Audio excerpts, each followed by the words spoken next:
what I'm really interested in doing is doing a lot of just the actual drawings. Like, I have, you can't see it, but I have bookshelves over here.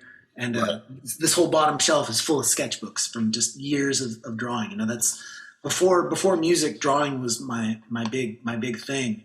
Okay. And it was actually punk rock that kind of derailed me doing more art and maybe going to school for art. Okay.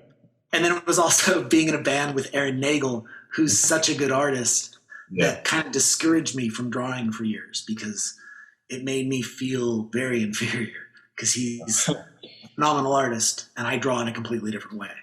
Yeah, I mean, I've always like made flyers and like I love like that cut and paste aesthetic. I love the Raymond Pettibon like Black Flag art. Like all that stuff definitely is very appealing to me. But I just mean that I just went all in on playing music. Like art took a back seat for a few years, and I just really wanted to be a guitar player in a band. And I think probably one of the most interesting things about just leaving for tour and joining Link 80 that way was sometime in 1997, Link 80 played its 100th show. Nice. So they started the band in, I think, 93, 94, maybe. Little kids. They were like 13. Okay. And they progressed. And by the time they were like 16, 17, they were out on the road. They were like starting to tour and play more. And then I joined. So all that time they played 100 shows. Okay. By the time I was in the middle of my third tour, I'd played over 100 shows. Nice. Like, so just everything when you go out on the road like that and you're playing every single night in a different place under different circumstances in front of different people, you exponentially improve as a performer. Gotcha. Where in the span of a year, if you're playing 8 months out of that year and you're playing almost every night, you come out the other side of a year a completely different musician. And so I did that for 5 years and then another 6 years or so with Dessa. And so I feel like I compressed all this music into this period of time. Yeah. And went from being somebody who, kind of knew what a power chord was to somebody who like is, pretty proficient on the guitar. But I get imposter syndrome a lot of the time playing guitar. I give lessons and sometimes I'm like, man, do I know what I'm doing? But the second I sit down and start talking to somebody about theory or guitar, I've lived this whole life of playing guitar and I constantly am just like, oh, I do know all this stuff. Yeah. It's like they're not just learning about what you know of like, the theory aspect, they're also learning based off your experience, you know what I'm saying? Yeah. Yeah.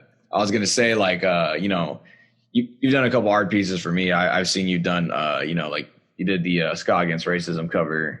You've done, I think it was Talk the Ska podcast, and I know on the Upbeat, I can't remember who else. I think you did a Pod Punk podcast as well. Have you ever like ran into like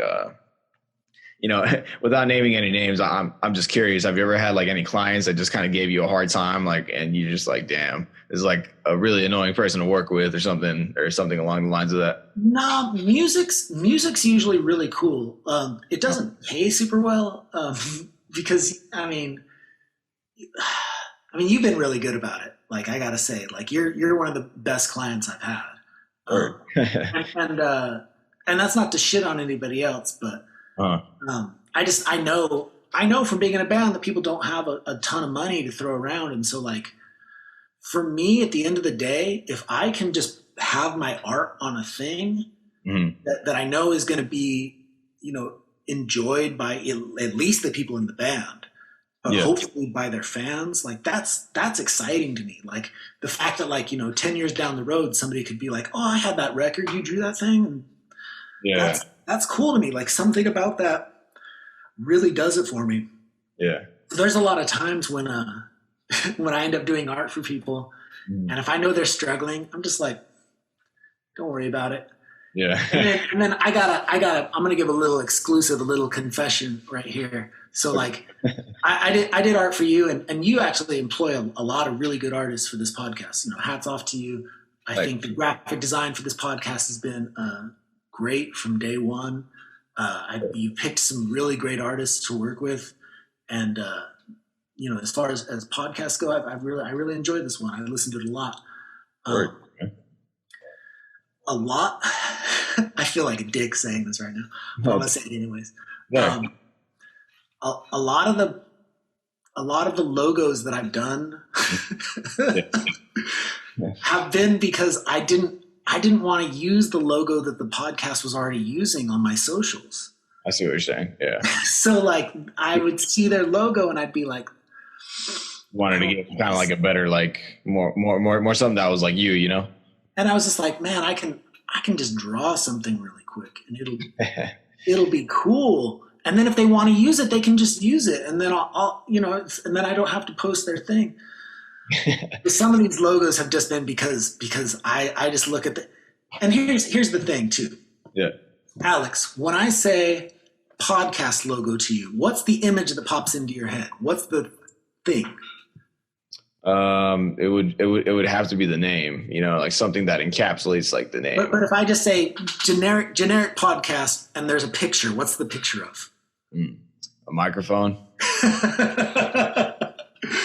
Literally every podcast is a picture of a microphone, fucking mic, and not even like not a 57, not like a regular microphone, an old tiny microphone. Yeah. I'm just like, no, you can't have the old tiny microphone. You got to have something a little bit cooler than that. I got you. Yeah. So, yeah. I mean, and that's not to, I love all these other podcasts. Like I really love On the Upbeat. Yeah. I love the Pod Punk podcast. Yeah. I love Talk the Ska. Talk the Ska actually asked me to do art for them. I don't think they had a logo. I was really happy to do that one. I feel like it came out really cool. Yeah. Yeah. I like that's just the thing. I just want to make cool stuff. And I think that's part of like where I'm at with art and where I'm at with music. I want to put things into the world that don't already exist, that I can see inside my head. Yeah. Or that I can hear. Yeah, you know, like for me, like, and I do appreciate the compliments, but like, to be honest with you, like I'm a fan of like punk zines and like the look that punk zines have, like that whole like comic, like, you know, just like, I guess cartoonish look, you could say. So like, I always knew like show flyers are really badass when they have like just interesting stuff going on. So like when I had the idea of like, all right, how would I like formulate this podcast? One thing I didn't want to do is like have just like a standard image and then just plaster someone's name on it. You know what I'm saying? Yeah. And like, oh yeah, this is like the same thing that everyone is like, you know, like, okay, today I have, you know, Adam Davis, today I have, you know what I'm saying, Half-Assed Sue, and it's just like the same picture with just the name. Mm-hmm. That's like one thing I didn't want to do. So I just knew, I'm like, if I can find a way to have, you know, people that make great art, you know what I'm saying, and it's like a different thing for each band, it might inspire that band to like, you know what I'm saying, I don't know, maybe promote it like for an extra day, you know what I'm saying? And it actually gives like, I feel like it gives the page like a cool aesthetic, you know what I'm saying? I definitely agree. And I also, I'll double down and give you another little compliment here really quick. I love that you have the cassette tape logo with like some really pleasing colors, but colors that I don't feel like a lot of people use for things. Yeah. On that cassette tape. Yeah. That's kind of your standard logo that like brands the podcast. But then you take it the extra step, and for every podcast you get an artist to draw the artist. Yeah. And you don't just stick to one artist either. I think you have about three or four.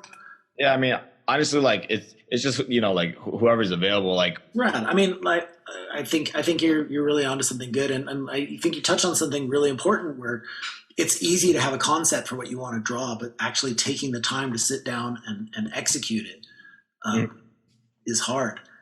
When I did the Sorry Sweetheart art for you, I was actually out of town, and I didn't have my regular stuff that I would use to make an image. Mm-hmm. So I had to like kind of piece it together. Nice. And it was also it was the same weekend that California wildfires were getting really bad. Yeah. So I was actually in Cambria, and we woke up and it was like orange outside. Oh shit! And it was hard to focus and draw that art for you. But I appreciate that, man. I appreciate that because they actually like that shit a lot. You know, at the very end, I was like, yeah, man. I talked to Adam Davis about getting me a piece, and they were stoked on that. They're like, oh hell yeah, you know. Yeah, and so for me, like as an artist who's also in one of these bands, for me it's like a little extra added connection. Like I want to be able to, at the end of the day, have you know, a reason to talk to these other bands and a reason and a way to show them that I appreciate them and that I'm stoked that there's so many bands that are out there doing this right now. Definitely. You know, that's really what's doing it for me right now is just the camaraderie and the being able to be stoked on other bands. And I mean, I think a big part of that comes back from like 20 years ago. There weren't as many bands to be stoked on. Like it was a lot harder to stay connected to other bands. And the few bands that maybe you would be stoked on, they would break up or whatever. And you ended up playing with bands that maybe you weren't as hot on. Yeah. It was just like it was like either they weren't bands anymore or they were bands, but they were just kind of stagnant, you know? Yeah. Not seeing what was in front of them. Yeah. And I don't know if it's just that we're constantly refreshing our feeds and we can constantly just see new stuff all the time that makes it feel like we're more connected. Maybe, I don't know, but I just know that there is more music that I feel excited about right now than there was 20 years ago. I feel it. Yeah. I mean, you know, it seems like it's, you know, a different, you know, just like a different climate overall in terms of, you know, just music trends, just like digital music trends, you know, like people can drop a single and then a week later drop a lyric video and then a week later drop a music video and it just all makes sense. It's not like overly repetitive. It's like, you know, it's just more of like, I guess you could say content, you know what I'm saying? Yeah. But it's interesting too to see like, you know, with that sort of release thing too, what ends up catching, like what ends up being the thing. Like there's instances where a lyric video ends up with way more views than the video that you actually end up shooting for the thing. Yeah. Yeah, definitely. I was going to say, you know, switching gears a bit, something I wanted to ask you about. I remember there was an Instagram post you made. You were talking about like, it was like I think you described it as like it was like intense weightlifting. It was like a workout routine that you had going. And then you also talked about, you said you were a trainer. Yeah. So, when we did the Link 80 reunion show, I had plantar fasciitis really bad in both my feet. I used to wear Converse all the time, no arch support. And I was probably carrying around about an extra like 30 or 40 pounds, maybe 50 pounds at the heaviest I was. I mean, I'm a big guy, so like I can carry around a little bit extra weight and not look that much heavier. Okay. But I was just feeling crappy, and my kids were at this preschool. There was like a co-op, so all the other parents are always there. These other folks, the Milestones, that's their last name. Real fit, together looking people. They dress real nice. They're great. And I was just looking at them, and I'm like, man, what are you guys doing? Like, you guys are so fit. And they're like, oh, we do these classes over at this gym on the old naval base. So I'm like, oh, that sounds fun. So I go sign up for a trial, and I start taking these classes, and I end up really enjoying it. Like, the instructors are fun, the music's fun, and I'm like sweating and having a good time. So I sign up for membership, and I'm going every day taking these classes. Oh, and there's childcare at this gym too. So I'm dropping my kids off at the childcare, going and working out. Yeah. And I start losing weight, and my feet start feeling better. My body starts feeling better. Everything starts feeling better. Mm-hmm. And the more I did it, the more I was like, and I got to know the instructors. They started to be like, why don't you start trying to teach these classes? So I was like, why don't I? And so I got certified, and I started teaching these classes, and you know, that was my full-time gig. I would go to this gym, and I'd teach, probably like 5 or 6 classes a week. Yeah. And for me also as a performer, getting up on stage in front of people and like telling them what to do and like